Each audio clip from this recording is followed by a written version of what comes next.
Previously on agentpalmer.com, sorting things out 5 items at a time, the birth of Loud chronicles the innovation of 2 iconic guitars, and while I don't actually feel different, I have been using pure maple syrup instead of sugar in my coffee, and I know at least that's a start. This is the Palmer Files, episode 37, with Edward O'Hare, who is here in his official capacity as the movie guy. We discuss what that means, what to call the things we watch on the big screen, lists, Oscar, and so much more. Are you ready? Let's do the show.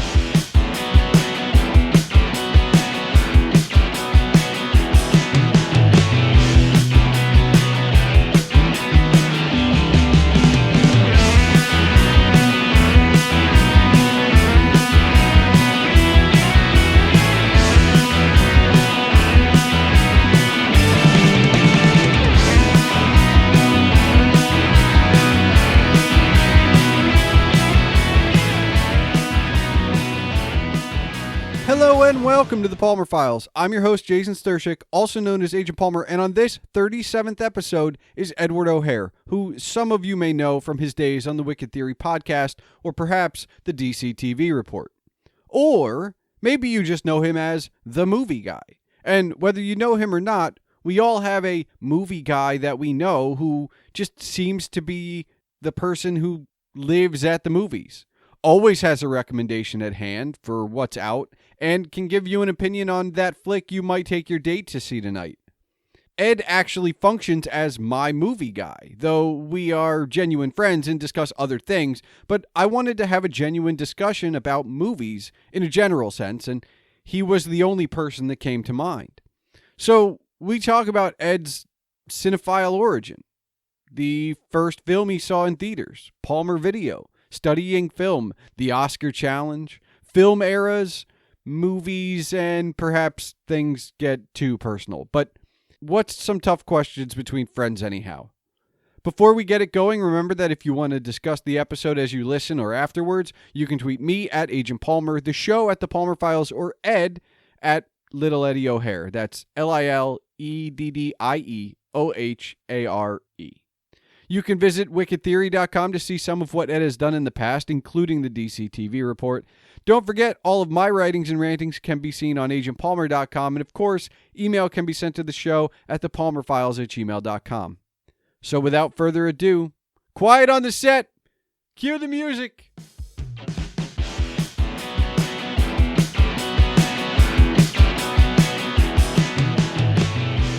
Ed, I'm going to start by making sure that we have our, we're all on the same page. So is it movies, film, or cinema? It's all the same, man. It's all one big... Is it though?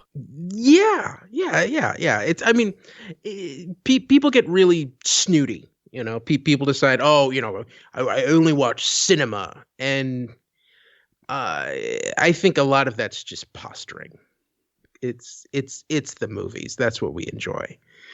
Sometimes if it's film or cinema, that's when we're talking about being in a classroom and trying to make this academic, which I've been there. But in the end, they're all movies. It's all the movies. To me, those terms are all interchangeable. I asked you that question with the idea that I would just move on to the next one. But in your answer, I was starting to think like there are times when I feel like being snooty when I'm reviewing something from the larger screen. When I do say things like, well, this film is fantastic. And it's not just for the alliteration. There are times when I know I'm trying to be pinky in the air with my popcorn. Right? Yeah. And you're here because you're the movie guy. Okay. And I wanted to ask you about being the movie guy, but I want to start with where does it start? Like what's your first movie? Like what's the one that's like, oh, I like movie. This is the medium for me. Well, the first movie, I guess we should talk about the first movie I saw in a theater that I remember. It was The Rescuers Down Under. I was about 3 or 4 years old. and that had a short in the beginning, like a half-hour version of a Mickey Mouse version of The Prince and the Pauper. And I can remember we would have gone to the United Artists 14 screen in Travis, which is the Travis neighborhood of Staten Island, which was the first multiplex on Staten Island. And there used to be a bunch of movie houses and twin screens all over Staten Island. And then that place opened, and then there was a 5-screen in the Highland Plaza and the Atrium, which is on Richmond Avenue. And these are all the places where you spent your childhood. After watching Rescuers, you're like, I'm never leaving any of these places. There will always be a screen for me. Yeah, and it's just I remember the whole idea of everything going dark, and then all of a sudden the screen goes bright, and you're just transported into this enormous world. And I watch TV a lot more than I watch movies, as most people do. But that whole experience of being enveloped in darkness, and then all of a sudden there's nothing else to do but watch what's on the screen. They call that term suture, where you get wrapped up in it so much that everything beyond the screen just kind of falls away. To me, there's no better feeling. And look, you and I have talked about this before. You would prefer the theater experience no matter what. Like, I can buy you the biggest television and like the most blackout of like window coverings, and you still want to go to the theater. Yeah. Yes. I mean, I have a decent sized TV, and I've played that in my apartment, turning down the lights, when I watched Mank, or a couple of the other Netflix movies that were coming out. And it's nice. It's just not the same, and I actually really enjoy some of the elements that people despise about movie theaters, which are the other people. Number one, sure. Yeah. Right. I mean, on most people's list, if there's something to despise, other people.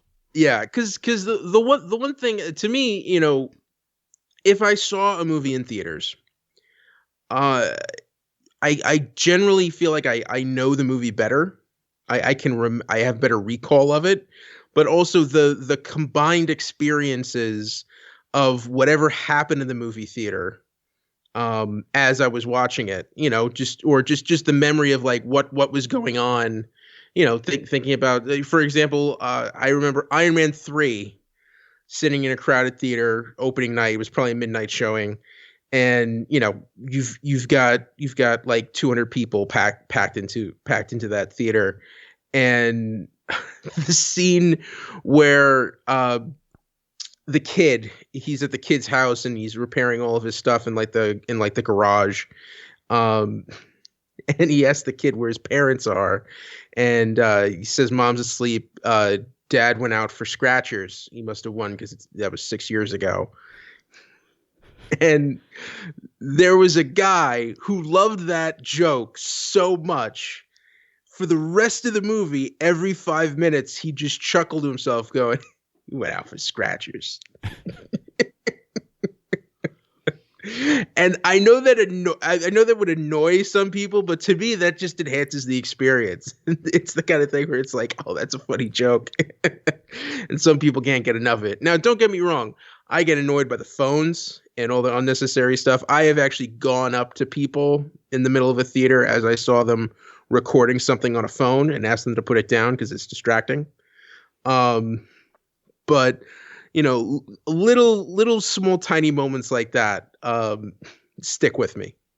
Okay. All right. How many midnight showings have you done, or can you not? I can't count. Okay. I would say probably on average, I would. I mean, late night showings, evening showings like the Thursday night show, especially in the last few years when they'd started to go to, they started to do like 7 o'clock and 10 o'clock showings. I would say I was, I'd probably do about 20 of those a year. midnight showings, like deep midnight showings before that, I would probably hit like, 3 or 4 of those every year, depending on. So they made it easier for you when they went Yeah. to like Thursday and, Oh, yeah. it's at 7 and 10. All right. Yeah. You went to school to study film. Yes. Yeah.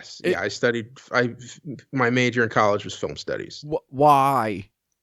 And look, this is not me being like, oh, Ed and I are friends. Like, I'll invite him on the show and like berate him for going like, but all I know is like, I know a lot I wish you were there to berate me at the time. Because the follow up or the preface is, I know too many art students that have nothing to do with art in their careers now. Right. Yeah. So I'm not going to berate you. What I'm going to ask is this. What was the objective? Like, I'm going to study film in school. Was there to what end? Like to learn more? No. Like what? No. I didn't know what I was doing, and I did not have a very good college experience. For a lot of personal reasons that I'm not going to get into. That's fine. I'm not. But the basic thing is I got to, like halfway through sophomore year, where it was a point where it's like you really got to declare a major. And basically, I'd started interested in film production, and that didn't really work out. And I ended up transferring to a different school.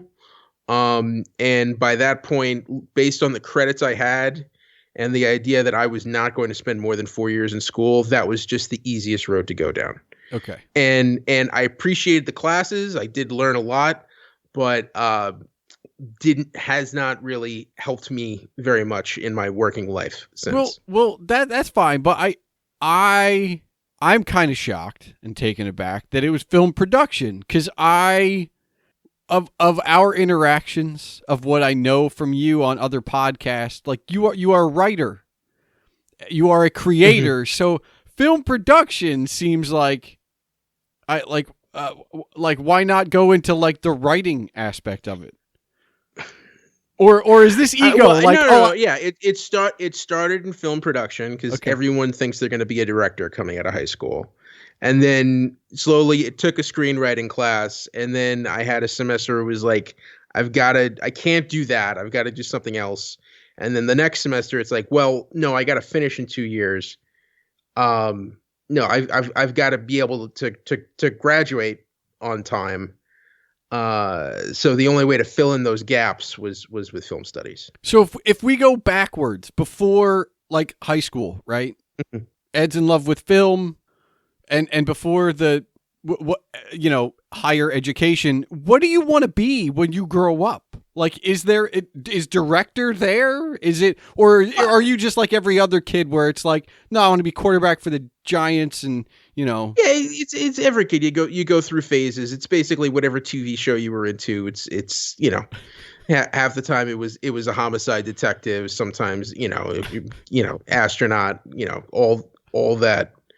All those different iterations, and not understanding like what exactly it took. But the first time I actually like felt like teaching, I was considering teaching for a while. The first movie I watched that made me think about like going into that as a profession, or just saying like I would want to be involved with that world of storytelling, was The Usual Suspects. But you're of an age where you can easily go with everybody else and say Clerks and Slackers. Yeah. Could. Yeah. I mean, I could. Granted, I'm a little younger than you, and Usual Suspects came out like the same time as those movies.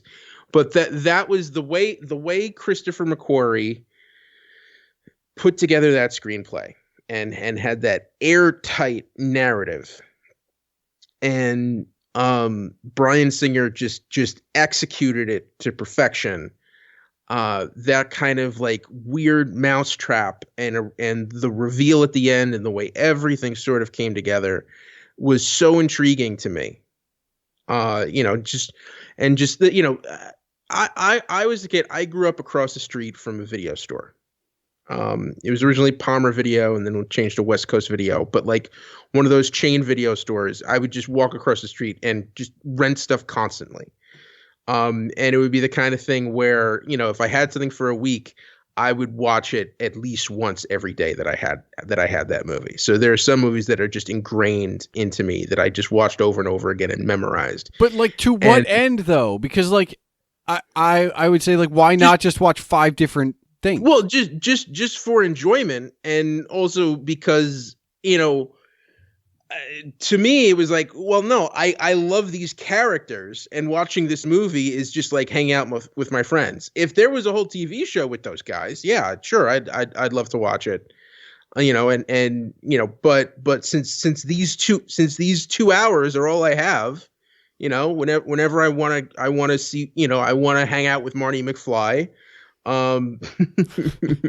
or Indiana Jones, I'll just pop in one of those, you know. All right. So basically, I already had that kind of, you know, I'm what you would call a serial obsessive.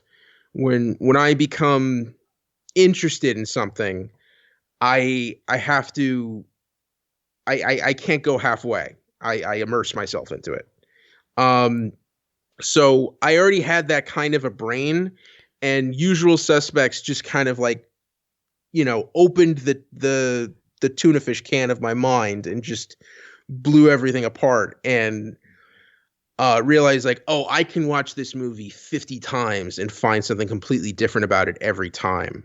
And wanting to see all those nuances and take it apart. That's what I really enjoyed about it. Well, then I'm going to ask you what would probably be the most personal question I can ask you tonight, which is, how many unfinished scripts have you started?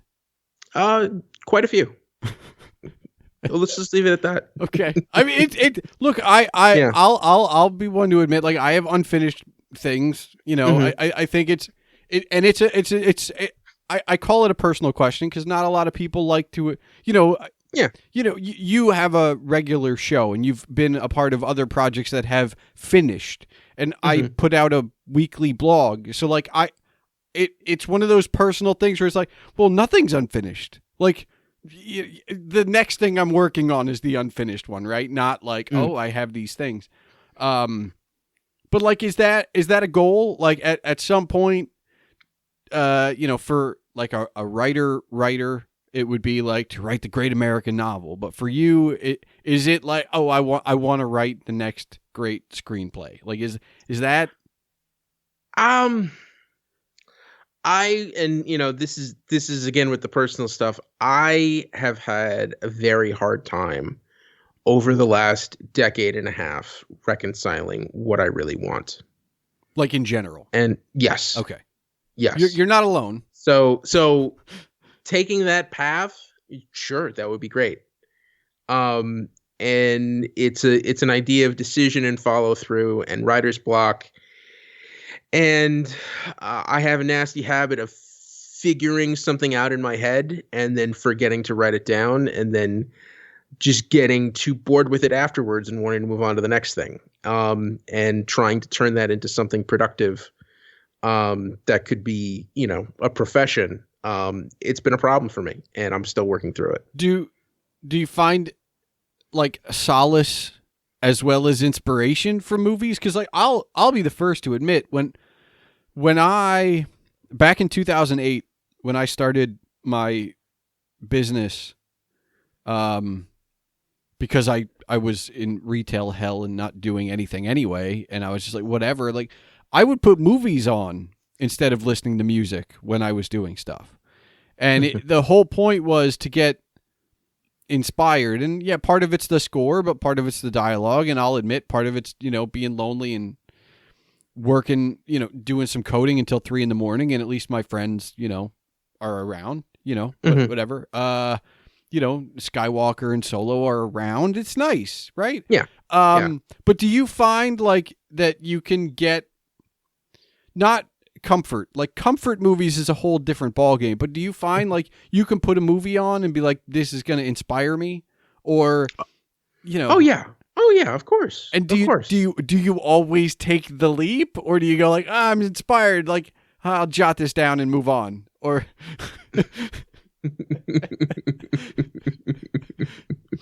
let me ask you this, because I know, and maybe not all the listeners do. For the last however long you've done the Oscar challenge. Yes. First of all, not even what is it? Just, was it a thing that existed that I only learned out about because of you, but like that you learned about from somebody else? Or is this like Ed original, like, I'm going to do this? Well, it existed before I started doing it. Okay. I actually didn't become aware of the, that it was a thing until about halfway through completing the first time I actually completed it. I am one strange thing about me is, you know how a lot of people, when they're like bored in class, they'll just doodle and they draw, sketch a lot. Yeah. I'm the kind of person who writes lists when I'm bored. That's good. And I have this habit of doing up spreadsheets where I will find just a chunk of data or try to piece things together to create spreadsheets. And I started just to compare, and so there was a point where I would put together a list of every movie that was nominated for an Oscar that year in each category, and just to compare, just to see like how things shook out. What movies were nominated and what, and so forth. And then once I put together that spreadsheet, it'd be like, wouldn't it be cool to actually see all of these movies and try to make a comparison? And I tried it several different times, and most of the time, even living in New York, most of the time it just wasn't able to complete, either because movies were out of theaters but hadn't reached DVD yet, or foreign movies were only showing at one theater in the city at 12:30 in the afternoon on a Wednesday. Yeah. And within the last few years, a lot of those movies have made it to rent on Amazon, or have become available sooner. The documentary shorts are always the hardest ones to find. And they usually play on the IFC Center in Manhattan, for the last couple of weeks before the Oscars. And how many years have you completed it? So I completed it 3 years in a row, and I've already kind of confided to myself that I probably will not be completing it this year. Okay, look, it's what you've already accomplished in doing it 3 times is pretty impressive. Do you have an inside track now? Like, you've done it 3 times. You had a feeling going into that first year of like who would win, and whatever happened, and then you took that knowledge into year 2 and year 3. Like, do you obviously you have to see the movies. Like, you can't just But do you feel like you can go in and sit through a movie and like decide like, this is going to be like close, this is going to be a runner-up maybe? Like, can you get that sense? Well, because part of the Oscars is very political, so you can also get a sense, because a lot of figuring out if a movie has a chance has nothing to do with whether the movie's good or not.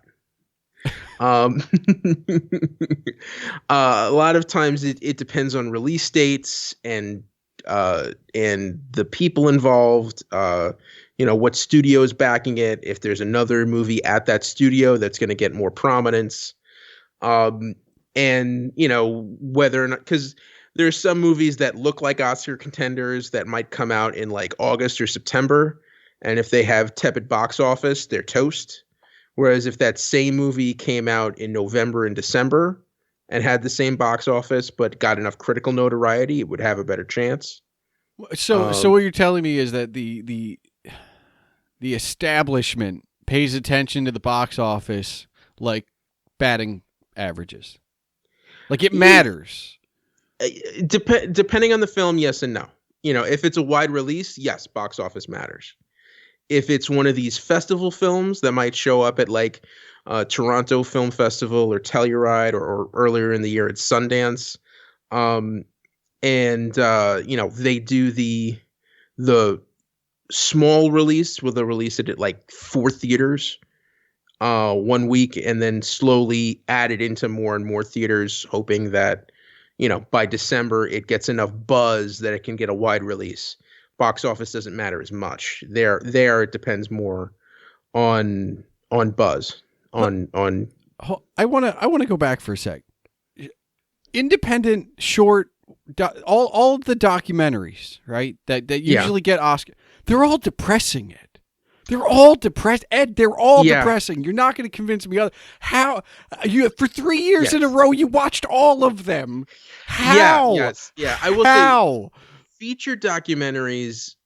Although it's weird because like there were movies like I was convinced that Won't You Be My Neighbor was a shoo-in. And there was no stopping that. That was the clear winner in documentary feature, and it did not even get nominated. And there's usually one documentary that's a little bit more uplifting, that has some hope in it, and that's the one that goes the distance. I think that year when Won't You Be My Neighbor got knocked out, it was Free Solo, which is about a mountain climber. So I would say usually like in the documentary feature category, you'll have one that's light and hopeful.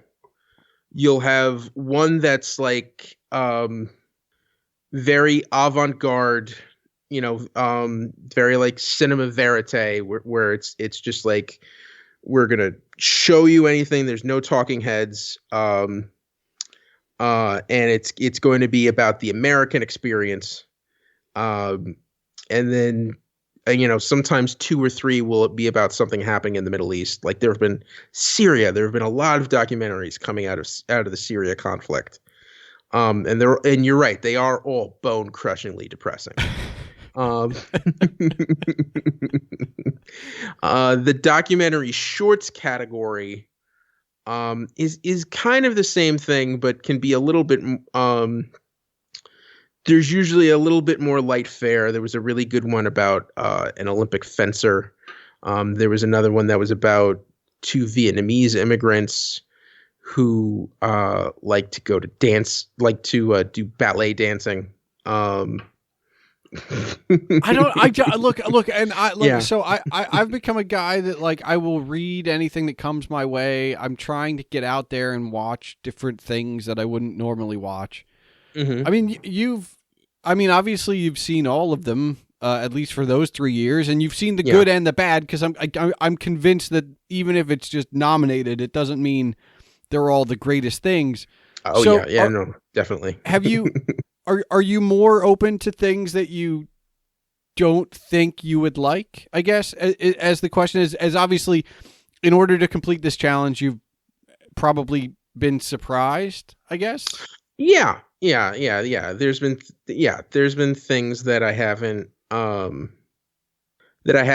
expected to like, that I was surprised by, stuff I never would have seen otherwise, and a lot of times I was justified in that opinion. And there's a lot of stuff where it's like, yeah, it's okay, but it's, you get those clear like Oscar bait things where it's, why is this movie being made now? And aside from trying to push this one actor, or try to sneak this, just try to sneak a little bit of attention. But yeah, those things. I'm looking through the list of movies that I watched last year for the Oscars. Harriet, that was one that just seemed that I wasn't that impressed with. The Two Popes was something I probably would not have seen otherwise, but was pleasantly surprised by. So all of this is a means to say that for a certain group of people on the internet, but probably almost every group of people you're in, Ed, you are quote unquote the movie guy. Yes. Do you enjoy that role? Like, is it tiring? Because I know that you have called me or I have called you and be like, do I need to see this movie? Like, do you enjoy that role? Of course. I love that. And like, it doesn't just extend to being the movie guy. Like, every job I've ever worked with, I was the comic book guy. So anytime a big comic book movie was coming out, even if it was like some Marvel character I'd never even touched, I'd have to at least glance at the Wikipedia page just in case someone asked me who the hell Groot was. And yeah, no, I enjoy that part. That's, I've like, if you ask me, like, my druthers, if I could have any job I wanted, it would be to find a way to make money being that guy, being the guy with the knowledge and, being opinionated enough to be able to give those recommendations and for people to come and look to me for those. And, just that back and forth discussion, a lot of times getting into arguments with people about whether or not a movie was good or not, with the, whether or not it was enjoyable. To me, I enjoy those kind of lively Siskel and Ebert discussions, and I wish I could have them more often with people. Do you, of the people around, and I don't even have to know them. I mean, we have some cross section, but like, do you have like a Siskel or Ebert? Like, do you have someone who's like, gonna argue? I'm not gonna ask if there's somebody who will argue with you for argument's sake, because I've done that to you. But like, is there someone on a film level that's like? Well, I mean, the Uncle Jay, Jay Chickley's, who was on Wicked Theory for a while. We had some rowdy battles, and a lot of that had to do with just the way we came at film and our philosophies, and we had different things that we knew would tick each other off. That would probably be the closest I would say. Nowadays it kind of goes back and forth. I have my friend Steve Lamort, who's a director and film teacher out in California. We basically talk movies all the time, although a lot of times I'll argue with him about the industry, and because I think he's the only person who can explain to me why certain studios do certain things. But I don't think they even know at times. I mean, no. I'll admit, no. I'm not the guy who's like reading all the rags or whatever the digital equivalent is, but I will say, like, from studio reaction to audience reaction, they have no idea what they're doing. Yeah, and a lot of times I find that frustrating, especially if it was a movie that I thought had a great trailer and I was looking forward to and was exciting, and then I went in there and just was completely disappointed. I'm running out there screaming like Rich Eisen after a Jets loss. It's all right. So then I have two very big industry questions for you. Do you want the hard one or the harder one? Well, let's lean into it. Let's start off small and move up. What's the hard one? The hard one is, why can Hollywood not cut together a decent trailer anymore? And I say that as a guy who watches these older films, and I'm also talking 60s and 70s, and I go like the other day I shared with Stephanie, because I've been talking about wanting to rewatch Bullet. So we watched the trailer because she has no idea what I'm talking about. Oh, okay. So we rewatched the trailer of Bullet. I'm like, oh, great. Like it doesn't even, like, Bullet just gets, like, this is what here you go. And it's like a proper trailer as opposed to these formulaic ones that we get now. That's just like, I'm going to give you everything. Did you watch the trailer from 68 or did you watch like a modern remix of the trailer? Or was it like a fan made trailer? I think it was the 68 one. Okay. So you watched one that was put out at the time the movie was made. That's what I was asking. Okay. Because I was going to say,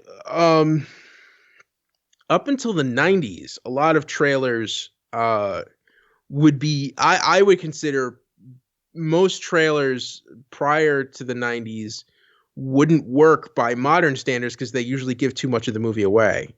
Like I know on the Ed Bonds with Bill trailers, on the Ed Bonds with Bill podcast that I've been doing behind our paywall at Wicked Theory, going back and seeing trailers from Dr. No and from Russia with Love and a lot of the Sean Connery and Roger Moore Bond movies, they give away the whole movie, you know? You know, the and the idea then was that this was something you were going to see like 3 months or 6 months before the movie came out, and you'd have all of that time to forget what you saw before you saw the movie, because you couldn't go on the internet and watch it over and over again.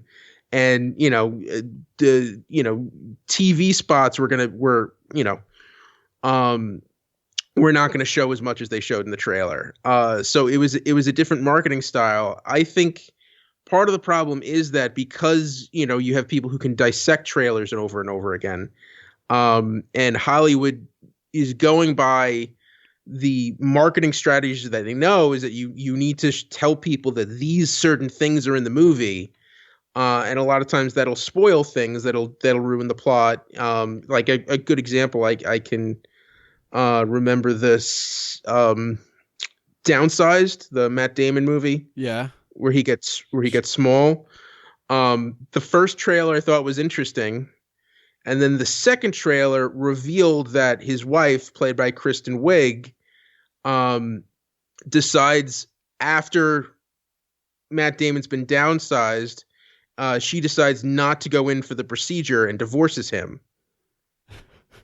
And to me, that's like, that could have been an amazing reveal. Sure. Yeah. If I'd seen that, not knowing it going in, and the trailer is just so desperate and afraid that people aren't going to go see this movie, they feel like, well, we've got to tell them more about it, and end up ruining that moment for a potential audience. See, and I don't see it as a particularly 100% movie thing. Like, I've stopped reading the back covers and inside flaps of books I'm interested in, because one of the things when I go to, like, all right, so almost all of my fiction book reviews are spoiler free, and I will, after I finish reading the book, go back and see what they gave away on, like, the back cover. And there are times when I am like, but that was great to not know.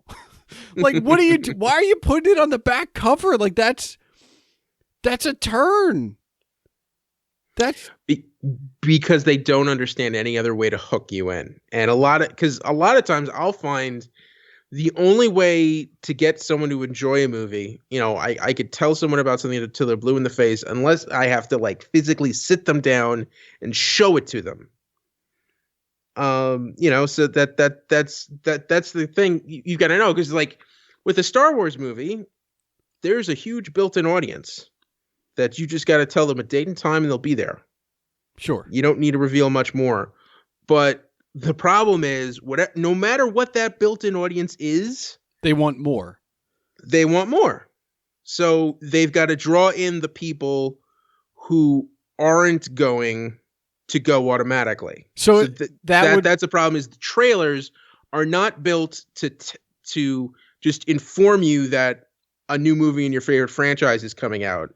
It's to try to convince people who haven't seen any other movies in that franchise, or maybe have even been turned off by those movies in the past, to try to change their minds and bring them in. So that makes sense then. For the trailers, at least as far as, like, Star Wars and Marvel go, that makes complete sense. Yeah. And even to the same extent, the DC extended universe, it's the same thing. Like, they're not going after the fans. Yeah.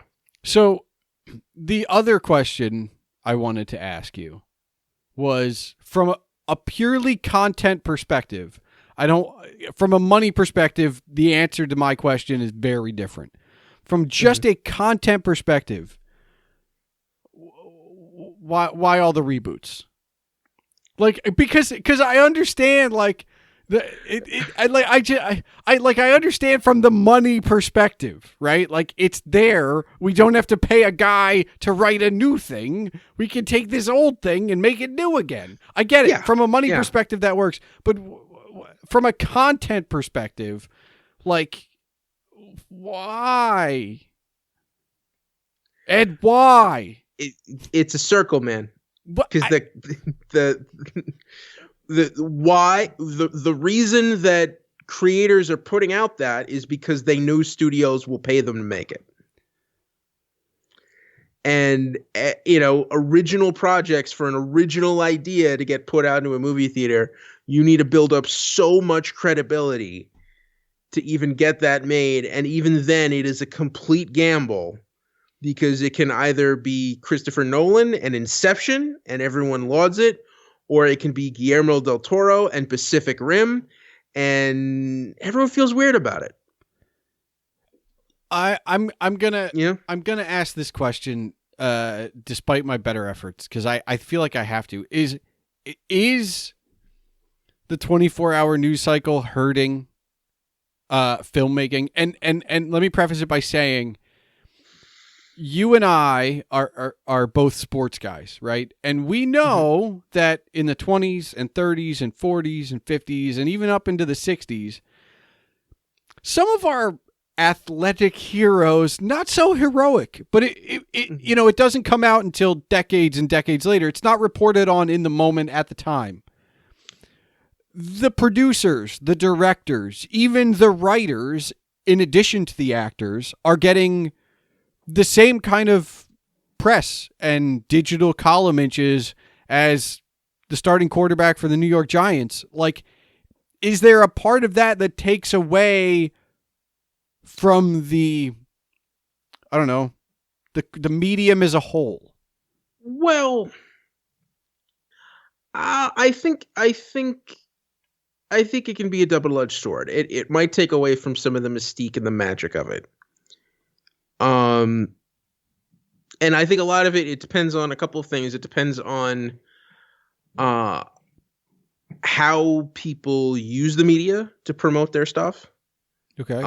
And also how that audience decides to consume it. So if it's the kind of thing where if make it me. Use me as the example. I don't want you. I'd rather you slander me than let's not. No. Well, just for an example, what's probably the one? What was the last big streaming show that you binged? Letterkenny. The new season of Letterkenny came out on Hulu. Okay, so that show has a pretty niche following. Yeah. But it's devoted. So most of the press, and I could tell you, like with the DC TV shows, most of the press, when that show's not happening, it's usually just giving little bits about character stuff, and then once it's come out, it's all of the photos from the set, and all the little behind the scenes thing to show you how fun it was to make those things.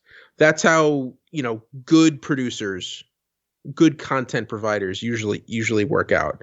If you're talking about like the gossip cycle, if you're, that's something that a lot of people, most people, I would say, don't pay attention to. They just, I like this show. Maybe if I see an article or something about it, I'll read it. And if there's a gossip, if there's, some scandal or something that comes out about it, I mean, that might affect the show, but I don't know if that's necessarily going to change people's enjoyment of the show in the moment. I would like to think so. I mean, I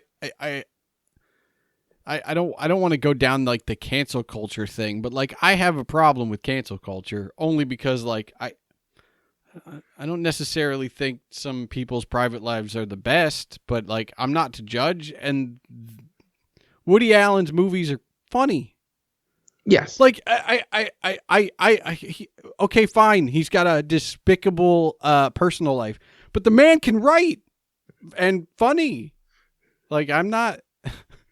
Yeah. I think a lot of that depends on, some stuff might be in poor taste. The legality of certain things, that kind of comes into question. But, yeah, no, I mean, I try to ignore a lot of that stuff.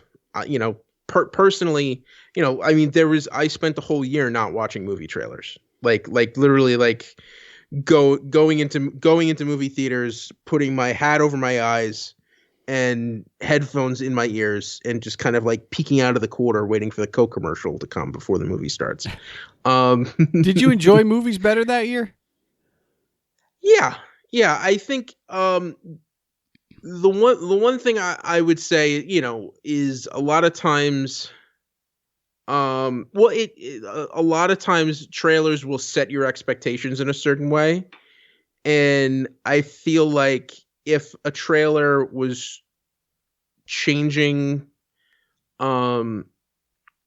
if a lot of times trailers, marketing companies will give you a certain impression that it's a different kind of movie. Okay. And I would say in a lot of places where they were telling you it was a different kind of movie because they didn't think enough people would see the movie otherwise, I enjoyed it more. And what was interesting is there were other, like, it was after watching that downsizing trailer that I was like, let me try this, and it came in. I was able to go in with more of a fresh slate. Okay. Yeah. I'm with you there. Mm-hmm. I mean, for me, it's books really more than anything. Mm-hmm. Like, but I going in without any clue, mm-hmm. except maybe like I like the author or somebody recommended it. Yeah, like that. I think that's enough. Mm-hmm. Yeah, but also, like, I make it a point. Well, I'm not on Twitter very much anymore at all. But even when I was, if there was a movie coming out, I would not go on Twitter for like an entire week until I'd seen that thing, just so things wouldn't get spoiled, or just maybe, I usually will not read movie reviews of a movie or a television show I'm interested in until I've watched it, so I can form my own opinion. I will say, it's unfortunate that we needed marketing departments to come up with Thanos demands your silence and whatever they came up with for the Star Wars trilogy, because I remember that was trending for the longest time. It was don't spoil it. So you go in going, well, at least I know there's something that, what am I getting? But it's those big tentpole movies that exists for. Meanwhile, the little indies, they're like, oh, you have to see this movie. The guy blows up in the third act. What? Why would you say that? Like, but we need these big, like, so I don't know why it's such a thing. Like, I'd rather discuss the movie with you as I've seen it than be like, so Ed, what happens? Like, just watch it, right? Like, yes. Yeah. And there's some people that just, once they find out a certain fact, it'll just to them. I had a buddy who was really into the Incredible Hulk, and the moment he just found out that the Hulk only shows up in like the first 5 minutes of Infinity War, he was out. Did he go to watch the first 5 minutes and then leave? No. Oh, okay.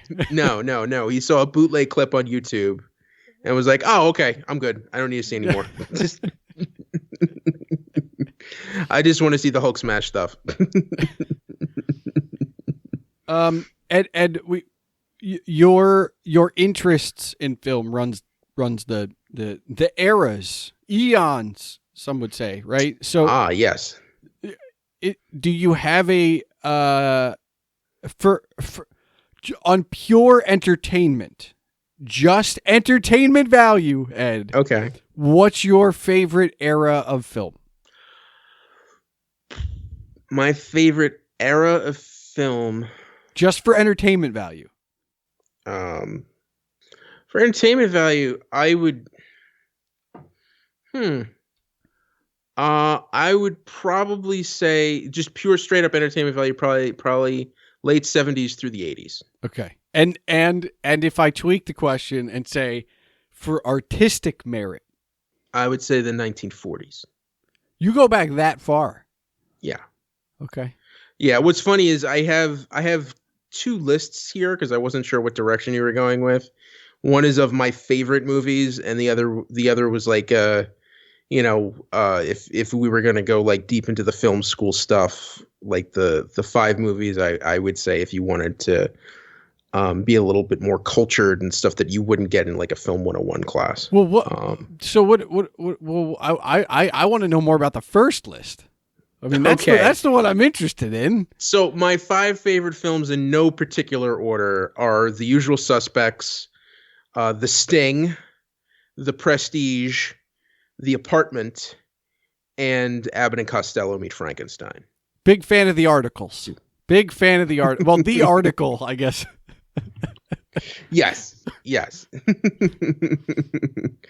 Yeah, and I realize a lot of those have to do with either con men or people fooling themselves. Well, I'm trying to. I didn't think we would go there, but like I was trying to come up with my own, and my list ends up just being like, these are the movies that if you want to get to know me, you should watch. Like, that's where my mind eventually goes. Cause like I've seen a lot of good things, and I feel like, The Man Who Would Be King is at the top of my list. And then I go with like my 80s. So War Games and Real Genius. Mm-hmm. And then it's a huge drop off in a black space. It's like, well, it depends on who I'm talking to. I will recommend The Man Who Would Be King to everyone and anyone, and I personally enjoy War Games and Real Genius, despite the fact that they're relatively close to being the same movie. But and I would say anybody can watch all of those, but beyond that, like I need to know more about who's asking the question before I can answer. And I know you. And I don't know what else I would do, but I do want to ask, because The Man Who Would Be King is at the top of my list. Ed, be a snob for a moment. Let's talk about film for a moment. Put your pinky in the air. What does that say about me?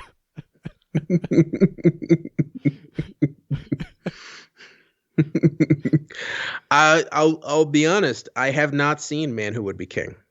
Oh, that is. I'm sure it's on a list somewhere for you, right? Though. Yeah. So sorry to completely undercut everything that you were just doing. It's fine. So what does that say about you? That you'd have to watch it. I it's one of those classics. Is that Sean Connery, right? Yeah, it's Connery and Kane. Okay, so which of those guys do you more identify with in the movie? Oh. Is it James Bond or Harry Palmer? It really is Palmer. It really is. Now here's what I will tell you. And I can't remember the names of the characters, but the reason The Man Who Would Be King speaks to me is because in every relationship, every single one, you are either Michael Caine or Sean Connery in that movie. Because in any dynamic with just a couple of people, two, and it doesn't matter genders, sex, none of that matters in every, because without giving too much away, they're friends, and then there's the guy who wants a little too much, and there's the guy who's like, whoa, hold on. And Michael Caine is the whoa, hold on. And that's me in every relationship I've ever been in, and every friendship. I've never been the I want a little bit more guy. So for me, that's why it's Michael Caine in that film. That's what it is. Okay. But I look around, like I watched that with one of my friends, and I went, "That's why you're Sean Connery in this film." And it wasn't until the end, but he was like, "Yeah, you're kind of right." It's like, well, that's fine. What about some of the eras you didn't talk about, like the 50s and like the latter part of the 70s? Like there are good, you do enjoy good things within those. Like obviously, I'm guessing. Oh, of course, yeah. I could talk about any. I feel like I have a very wide breadth. Maybe not as deep in all eras, but I feel like I've seen at least something good out of every moment in film history. So could you create a top 5 or at least a top 3 of every era if you wanted to? Like that, would that be possible? Yeah. I need to break out the spreadsheets. Do some list making, but yeah. I wouldn't be able to do that off the top of my head. Oh, I wouldn't ask you to, because even I would be like, when did that come out? Yeah, because also like it's not even as much eras for me; it's also genre, and a lot of times even just like countries. I have an aversion to French films. I don't know why, but with the exception of maybe once, every time I watch a French movie, for some reason I just fall asleep, whether it's like a 15-minute avant-garde short or like a 3.5 hour gangster epic prison movie. I just because French films focus a little bit more on style than narrative, and I feel like a lot of times they kind of get caught up, and this is obviously isn't true for every French film, but a lot of the times they get very caught up in style, and story kind of gets put to the wayside. And I feel like especially within the last 20 years or so, for a lot of French films, or at least the ones that get shown more in America, tend to be a little bit more on the preachy side. Well, there was a reason I was never going to ask you what your favorite film was. Like that was never going to be a question I asked, because it's not fair. Mm-hmm. It's because when it's come up on other podcasts I've listened to, most of the people with the bigger movie knowledge go, what era, what genre, because favorite movie is so, this is my favorite Western, this is my favorite mystery, this is my favorite spy flick, but I'm not picking because the genres are so different. Like, I get that.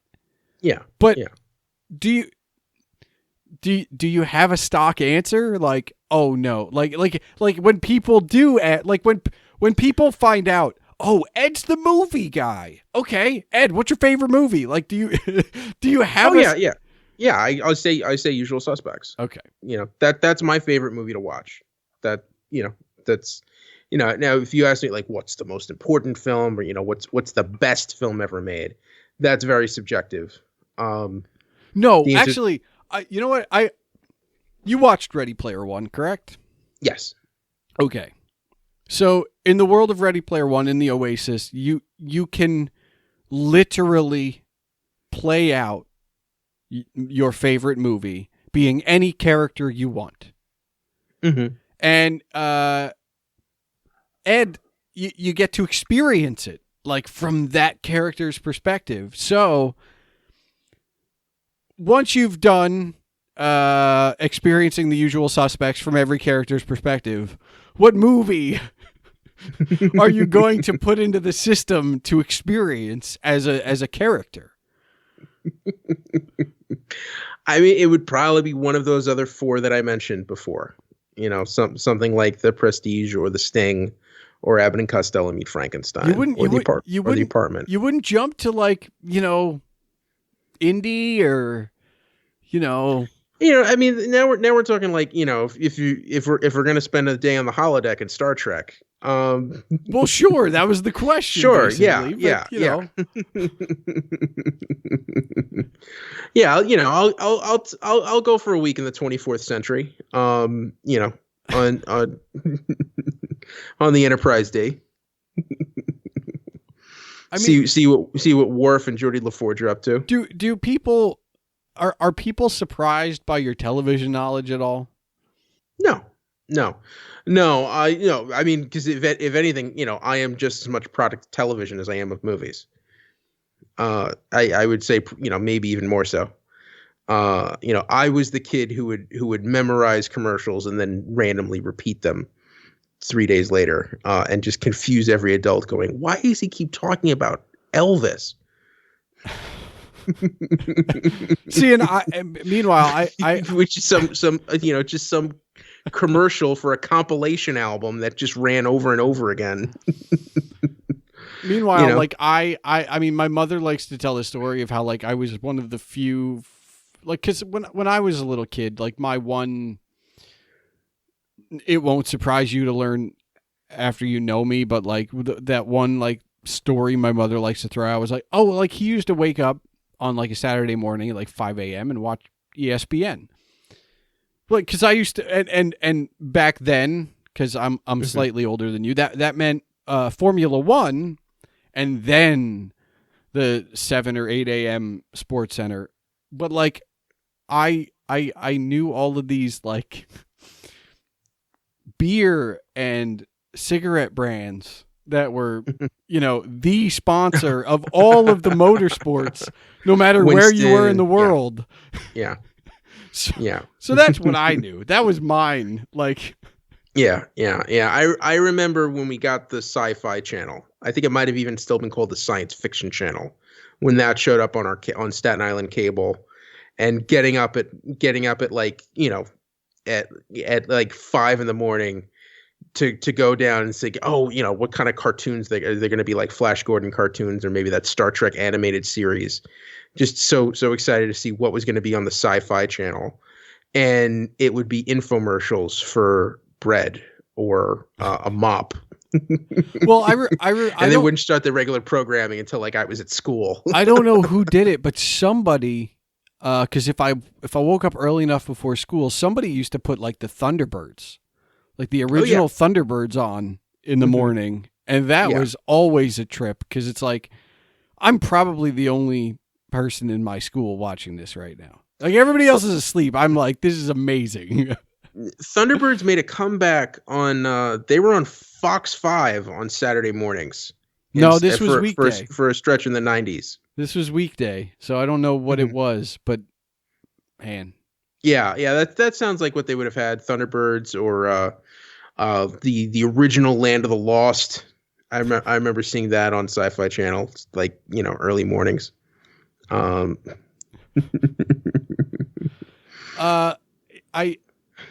wasn't going to ask this, but I feel like I really want to. Ed, Marvel or DC? DC.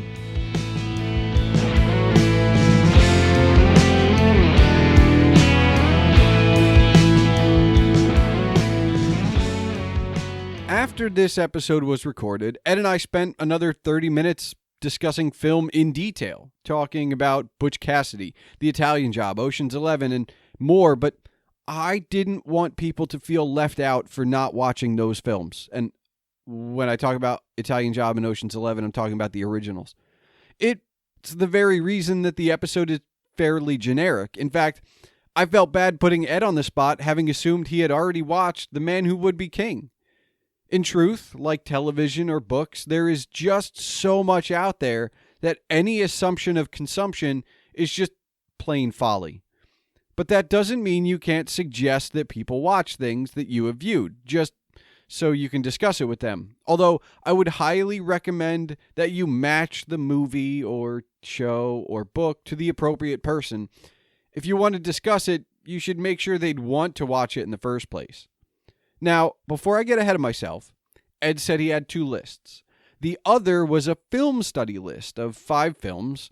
Here is that list for you, with the genre accompanying it so you understand why Ed selected it. The Passion of Joan of Arc, silent movie. I Walked with a Zombie, horror. The Conversation, 70s New Hollywood. Blind Chance, a foreign film. And Do the Right Thing as modern American film. So there you have it. Movies, film, cinema, it's all storytelling. Sometimes it entertains, other times it informs, but it is a style of artistic expression that isn't likely to go anywhere. It will change and evolve, as it already has over the last century. So, share with Ed and I your recommendations. What are the films that define you, or that you run to for comfort or inspiration?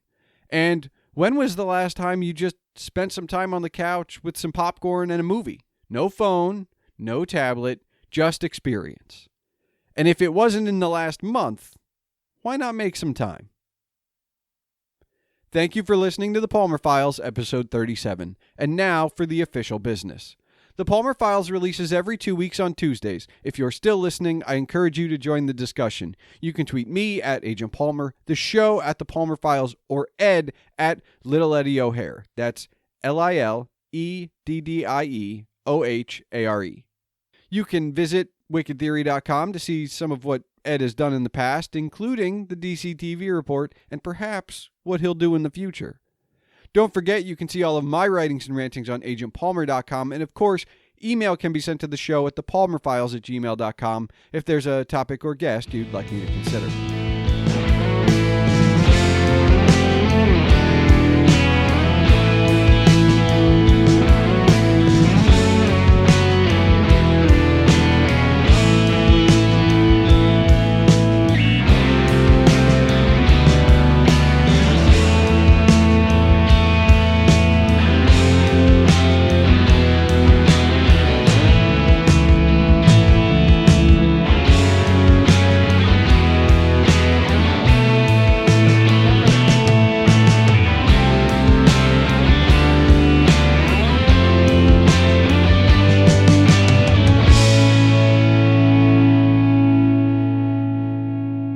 All right, Ed, do you have one final question for me? Now, Palmer, I've been to your home. Yeah. Against your will. I mean, I would hold the phone. I wouldn't say against my will. I would just say I didn't know it was happening. Yes, Bill, Bob, and I just showed up at your doorstep with 2-hour-old pizza. It was the first podcast that ever happened in this house. Yes.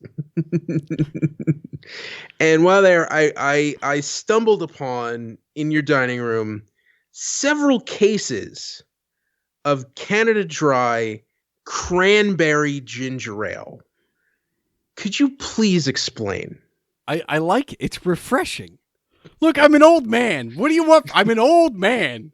Like, well, I'm not quite sure you're getting this. Like, I just spent way too long talking about the man who would be king because I'm the guy who's like, not so much. I'm not the guy who's like, yeah, let's do it. I'm not so much. That's me. I mean, I just feel like to me, it's so like that is the kind of leftover soda that you would find at like a wholesale liquidator. And you ask another question. I'll give you another question. Come on, because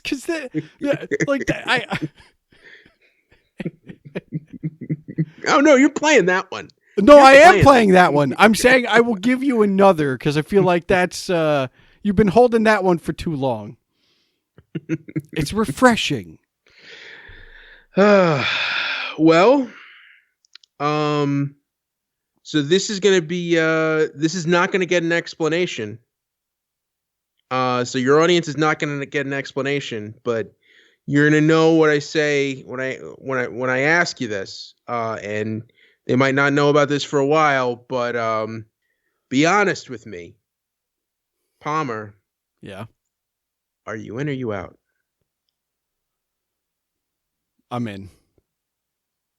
Good. Let's do this.